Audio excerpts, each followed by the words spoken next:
things almost every month in our board meetings, but I wanted to do just a little history walk for anyone who hasn't been to a board meeting in the last year or so.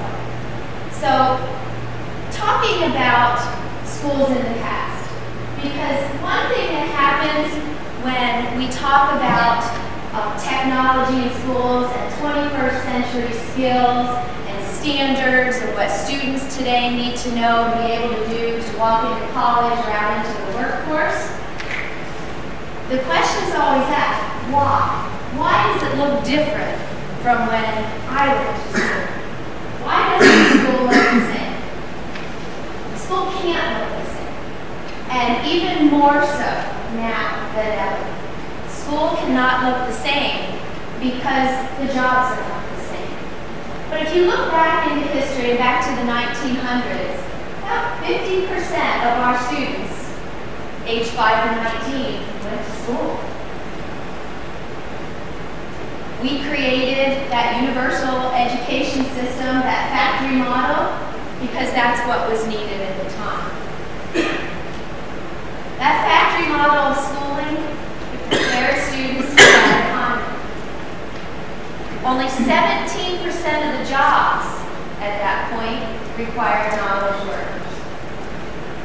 By 1930, about 75% of students were starting to enter high school, but we still only had about 45% graduate.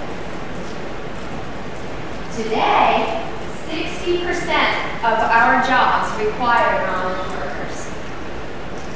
We also expect our schools to educate all kids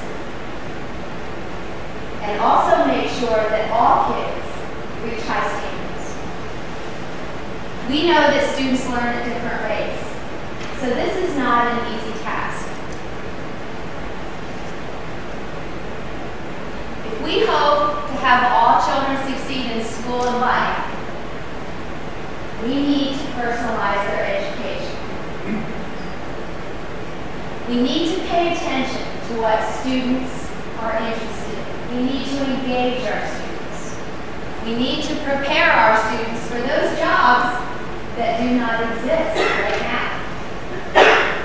So our challenge is to transform from a system that was built to standardize the way we teach, the way we test, and we truly need to differentiate instruction like never before. So we're going to talk about student-centered learning. Student-centered learning is that combination between that personalized learning and competency-based learning. Tailoring learning to each individual student's needs for customizing, but making sure that they're also mastering content. Competency-based learning entails aspects of perseverance and grit.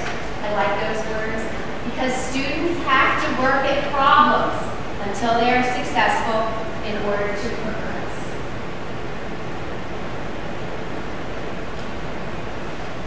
So personalized and competency-based learning, implemented well, forms your student-centered learning. The important piece, back to the grit, students develop a sense of ownership over their learning. They feel that they are able to guide the things that they are learning, and it creates an engaged student. The onset of the 2016 to 2017 school year will again bring changes to Montgomery Area School District's educational delivery system. Our school continues to evolve, striving to grow in our efforts to reach each and every student. The informational video is aimed at giving you, the school, and community an overview of these new additions and advancements in our curriculum. Here's Ethan to introduce the concept of blended learning. Blended learning, at its core, is a student-centered learning system designed to instill in students a sense of ownership of said learning. It is a blend of online work with regular classroom instruction. It is meant to optimize a teacher's ability to personalize instruction and aid students in becoming independent problem solvers. Some immediate concerns often involve the role of the teacher in blended learning and the idea of technology replacing face-to-face instruction. Blended learning is not about one particular device. It The teacher is still heavily involved in instruction and responsible for choosing and implementing the best on the learning and device suitable for the class in question. So about 4 years ago here at Montgomery, we embarked on a journey together with our community, staff, and students, and we decided we needed to utilize technology to help our small school environment provide a world-class education to all of our students. We began our T initiative, and that is an acronym for Transforming Our Educational Environment. We started with a one-to-one environment with iPads at our high school, and that transformed into a K-12 one-to-one environment with iPads. However, we discovered that a true transformation in education is not about a device. It's not about an iPad. It's not about a laptop. It's about teaching and learning. And we began looking at a blended learning environment for our students. What's more is transforming teaching and learning in a blended learning environment. That is, part of the time students are working in a brick and mortar classroom with teachers, and part of the time they're learning through the internet. With that, training of teachers becomes very important, and also training of the community, because school is not like how we went to school. People my age, we have children in school, it's hard to understand that the learning environment looks very much different. With that, my role here at Montgomery is now not just having set that vision for our future, but now ensuring that both our students and our teachers have the tools they need and the training they need to allow all of our students to learn at high levels. We're very excited here at the elementary to begin an initiative known as Blended Learning. It's a little bit different at the elementary level than it is at the high school. At the elementary, we utilize technology to individualize instruction, both by ability level, and we targeted certain skills, and we also target specific interests that our students have. The other big thing that we utilize technology for is to engage the kids in some extended thinking and some problem solving, which is our ultimate goal, is to turn them into independent problem solvers. Here at the elementary, we are currently being trained. We're working with our coaches, Kelly Consini and Jeremy Stetler. They're working closely with our teachers, so I'm in the classrooms a lot, working with the teachers. We are using the learning management system Schoology, learning all about that, and so it's easy to see what our teachers are doing. It's also going to be a great tool for our parents. They can log on and also have access to the digital content that our students have, so it will be a wonderful partnership.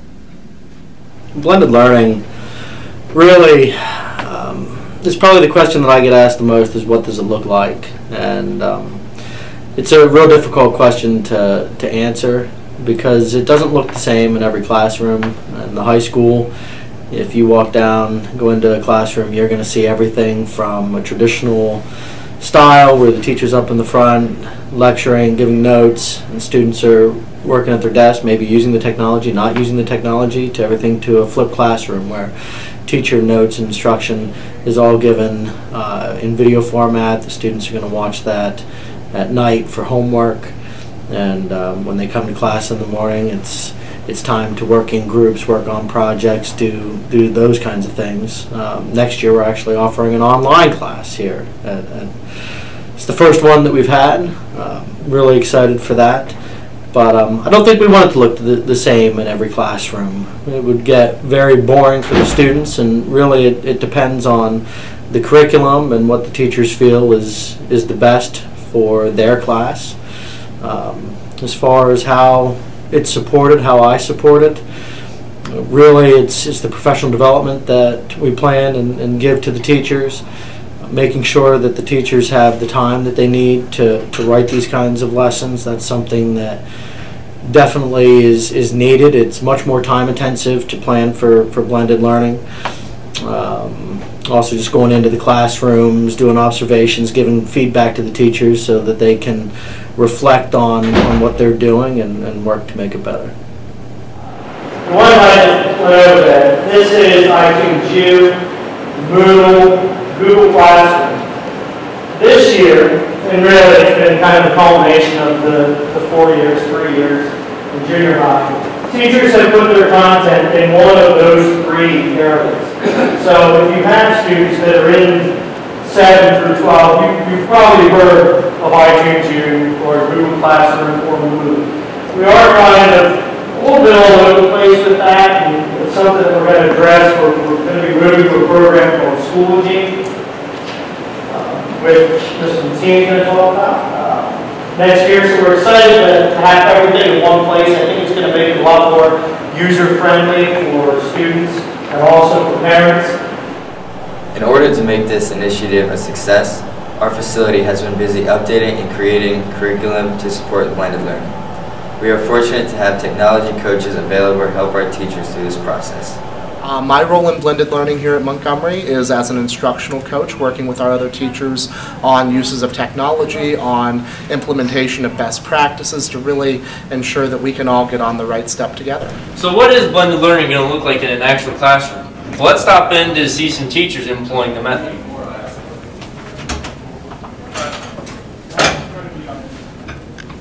Alright, so let me say what blended learning isn't. Blended learning is not like me sitting down on my laptop while I have 20 students sit down and work on their laptops, and at the end I look at my laptop and see how they did on their laptops. That's the opposite of where we want to go with blended learning. I mean, from what I understand of it, it's more like this. It's more like it could be using technology, but it doesn't have to be. But it's enhancing the learning, so that way I'm able to have like multiple ways of presenting material. So that way, say for example, I have like a student that's doing really well. I can have them work on their own thing, while at the same time having a bunch of other students doing one-on-one practice with them. It's sort of like differentiating, but I'm not just saying like kids that are struggling work with me, kids that aren't work on this. It's more of saying, let's work at your own pace. I'm Elizabeth Zettelmoyer. I teach 4th grade.